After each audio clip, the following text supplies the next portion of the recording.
जय श्री कृष्णा। मैं संध्या शर्मा श्री चैतन्य महाप्रभु की कथा में आप सभी हरिभक्तों का स्वागत करती हूँ। पुरी की ओर महाप्रभु अपने चारों साथियों के साथ जा रहे थे। जगदानंद जी ने नित्यानंद जी को प्रभु का दंड दिया और संभाल कर रखने के लिए कहा। वे भिक्षा लेने चले गए। नित्यानंद जी ने सोचा, प्रभु स्वयं को तो संभाल नहीं सकते, जब प्रेमोन्माद में आ जाते हैं। उन्होंने दंड के 3 टुकड़े कर दिए। प्रभु ने किंचित रोष के साथ कहा कि इस तरह मैं आपके साथ कैसे रह सकूंगा। एकमात्र मेरा सहारा दंड था जिसमें सभी देवता प्रतिष्ठित थे, आपने वह भी तोड़ दिया। अब या तो आप आगे जाएं या मैं आपसे आगे जाऊंगा। मैं अब आप लोगों के साथ नहीं चल सकता। मुकुंद दत्त ने कहा, प्रभु आप ही आगे जाएं। सुनते ही प्रभु तेजी से दौड़ते हुए जलेश्वर नामक बड़े भारी शिवजी के मंदिर में पहुँचे। वहाँ कई श्रद्धालु ब्राह्मण पूजन सामग्रियों से शिवजी की पूजा कर रहे थे। कोई अभिषेक कर रहा था, कोई स्तुति कर रहा था। भांति भांति के बाजे बज रहे थे। नित्यानंद जी के प्रति जो थोड़ा सा क्रोध प्रभु ने किया था, वह शिवजी के दर्शन मात्र से ही जाता रहा। वे भी आनंद में निमग्न हो गए। शिव शिव शंभो हर हर महादेव पद को गा गा कर नाचने कूदने लगे। उनके नृत्य को देखकर सभी चारों ओर से उन्हें घेर कर खड़े हो गए।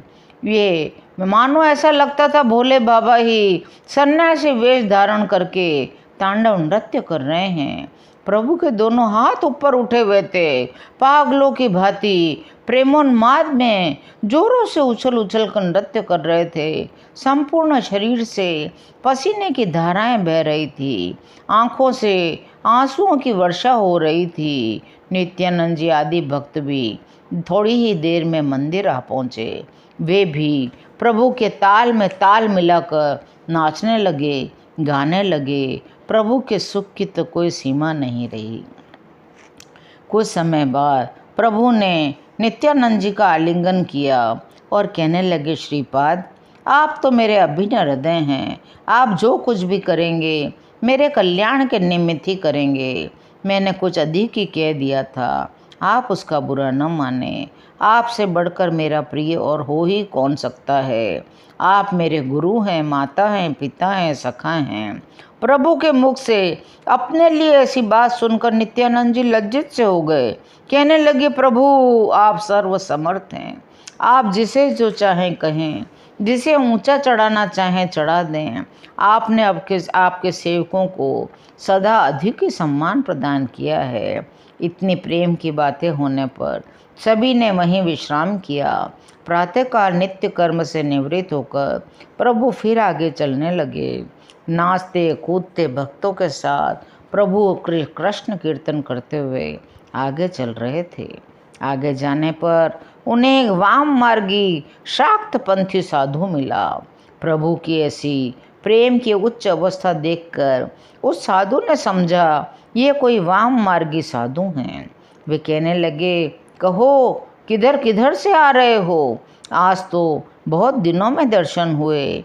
उन्होंने प्रभु से वाम मार्गी पद्धति से ही प्रणाम किया था। प्रभु ने विनोद के साथ कहा, इधर से ही चले आ रहे हैं। आपका आना किधर से हुआ, कुछ हाल साल तो सुनाओ। भैरवी चक्र में खूब आनंद उड़ाता है ना। प्रभु की बातें सुनकर भैरवी चक्र और आनंद आदि वाम मार्गियों के सांकेतिक शब्दों को सुनकर वह सब स्थानों के शाक्तों का संपूर्ण वृतांत सुनाने लगा। प्रभु उसकी बातों को सुनते जाते थे, साथियों की ओर देखकर हंसते जाते थे। तब उसने कहा, चलिए आज हमारे मठ पर ही निवास कीजिए, वहीं सब मिलकर खूब आनंद उड़ावेंगे। प्रभु हंसते हुए नित्यानंद जी से कहने लगे, श्रीपाद आनंद उड़ाने की इच्छा है।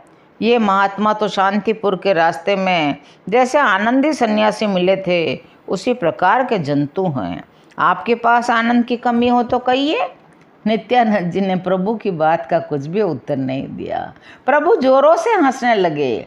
तब उस वाम मार्गी साधु ने कहा, नहीं आप लोग कुछ और न समझे। मेरे मठ में आनंद की कुछ कमी नहीं है। आप लोग जितना भी उड़ाना चाहें उड़ावें। चलिए आप लोग आज मेरे मठ को ही कृतार्थ कीजिए। प्रभु ने हंसते हंसते कहा, हाँ हाँ ठीक तो है, आप आगे आगे चलकर सब ठीक ठाक करें, हम पीछे से आते हैं। वह साधु आगे चला गया। प्रभु की प्रेममयी अवस्था देखकर उस वाम मार्गी साधु ने समझा ये भी कोई हमारी तरह संसारी नशीली चीज़ों का सेवन करके पागल बनने वाले साधु होंगे। उसे क्या पता था, इन्होंने तो ऐसे प्याले को पी लिया है जिसे पीकर फिर किसी दूसरे अम्ल की ज़रूरत ही नहीं पड़ती। कबीरदास जी ने उसी नशे में सदा झूमते हुए उसी प्याले को लक्ष्य करके कहा है, कबीर प्याला प्रेम का अंतर लिया लगाए, रोम रोम में रमी रहा और अमल का खाए। धन्य है ऐसे अमलियों को, ऐसे नशाखोरों के सामने ये संसारी सभी नशे तुच्छ हैं, हे हैं। प्रभु अपने साथियों को आनंदित करते हुए, सुखी बनाते हुए पूरी के पथ को तय करने लगे। आज की ये सुंदर कथा यहीं विश्राम लेती है। शेष कथाओं को सुनने के लिए चैनल को सब्सक्राइब करिए और मेरे साथ प्रेम से बोलिए, हरे कृष्ण कृष्ण कृष्ण हरे हरे, हरे राम राम राम हरे हरे।